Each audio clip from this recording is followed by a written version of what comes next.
11a. It takes 8 students 2/3 of an hour to fill 12 tank with water. How many tank of water will 4 students fill in 1/3 of an hour at the same rate?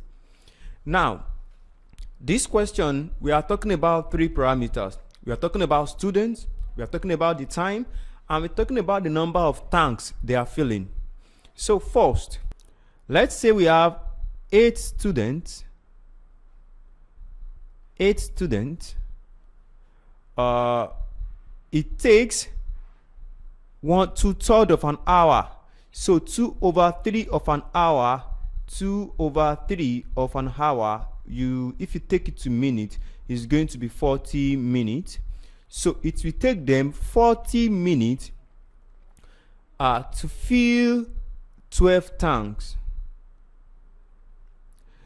Now, how many tanks of water will 4 students? We're now talking about how many students? 4 students. 4 students. How many tanks? X tanks. How many tanks of water will 4 students fill in 1/3 of an hour? 1/3 of an hour is 20 minutes. Now, so we are going to bring this down. Now, of an hour at the same rate, if they all work at the same rate. Now, first, if 8 students, they have 40 minutes to take 12 tanks, then it will take 4 students, 40 minutes to fill half of 12 tanks, which is what? 6 tanks. Now, 20 minutes. So, first student, it will take them 20 minutes to take half of this tank, which will be what? 3 tank. So it will take 4 students 20 minutes to fill 3 tanks.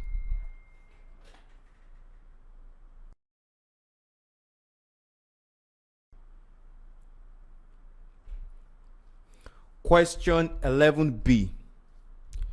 A cord of length 20 centimeter long is, now we are going to bring our circle here. We are going to bring our circle, because when we talk about a cord, we can't talk about a cord without talking about a circle, because a cord is the line that is joining 2 circumferences together. So we have a cord 20 centimeter long, is 20 centimeter long. So this is the cord. It is 20 centimeter long and is 12 centimeter from the center of the circle. So this, let's say this is the center of the circle. So this is O, the center of the circle. So this is, it is what? 12 centimeter from the center of the circle. So this is 20 centimeter. So this will be 10. This will also be 10.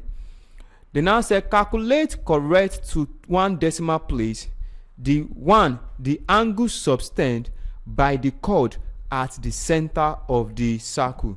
So we are now looking at the angle with which the chord subtend at the center of the circle. So we can say this will be what? Theta. This will also be what? Theta. Now, so when we add the two together, these two theta together, then we are going to find these two angle, the angle that it subtend at the center of the circle. Now let me remove this one angle outside. So let's remove it outside.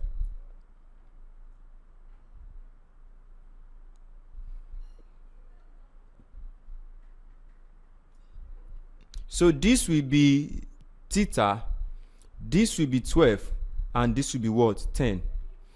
Now we want to find our theta. Our theta is opposite over what? Adjacent. Now, so we now say our tan theta is equal to what? Opposite, which is what? 10, over adjacent, which is what? 12. Now, so our tan theta is equal to what? 10 divided by what? 12. So we say 10 divided by what? 12. So this will give us what? 0.83.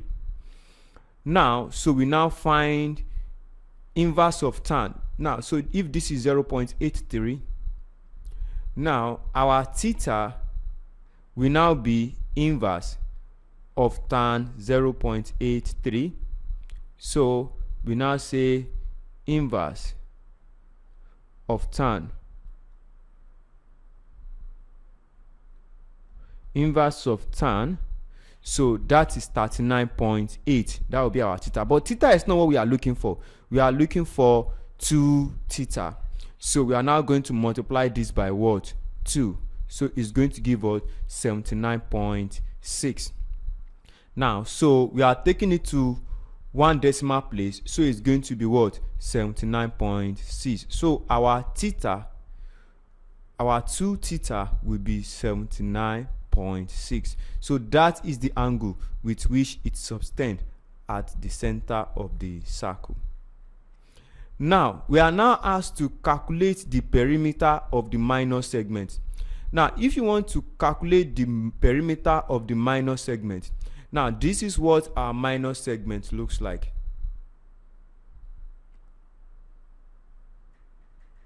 So we are going to calculate the length of this arc, and we are going to, since we already know this, we are going to do this. Now, so for us, we need to calculate the length of an arc. We need to calculate the length of an arc. So the length of an arc is equal to what? Theta over 360 times 2 pi r.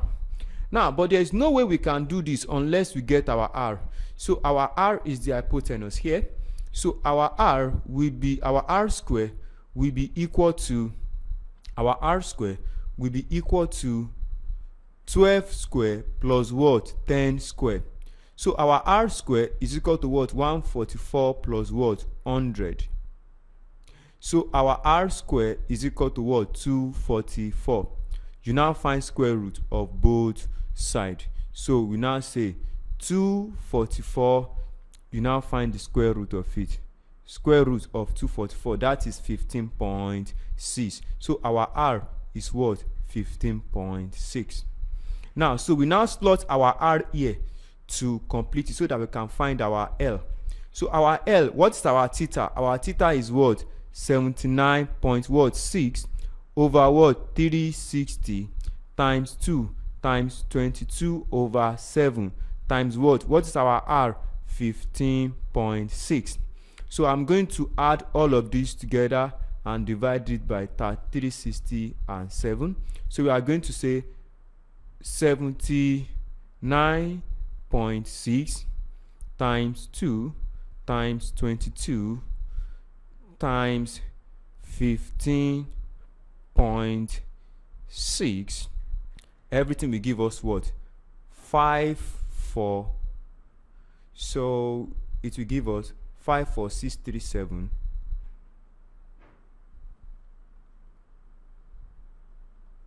0.44. Everything over, that is our L, is equal to 360 times 7, 360 times 7. So this will be what? 2520. 2520. So this will give us, if we divide it, we are now going to have 54637.44 divided by 2520. So what do we have? You now have 21.7. So your L is equal to what? 21.7. Now, but that is not only what we are looking for. This is the length of the chord that we have found. So because we are looking for the perimeter of the minor segment, so what we are going to do is that we are going to now add it with the length of this chord. So our perimeter of the minor segment is L plus what? Length of the chord. Let us represent that by C. So our length of the chord is what? 20. We have been given from here 12 centimeters. So a cord is what? 20 centimeter long. Then the length of the cord will now be what? The length of an arc will be what? 21.7. So the answer is what? 41.7.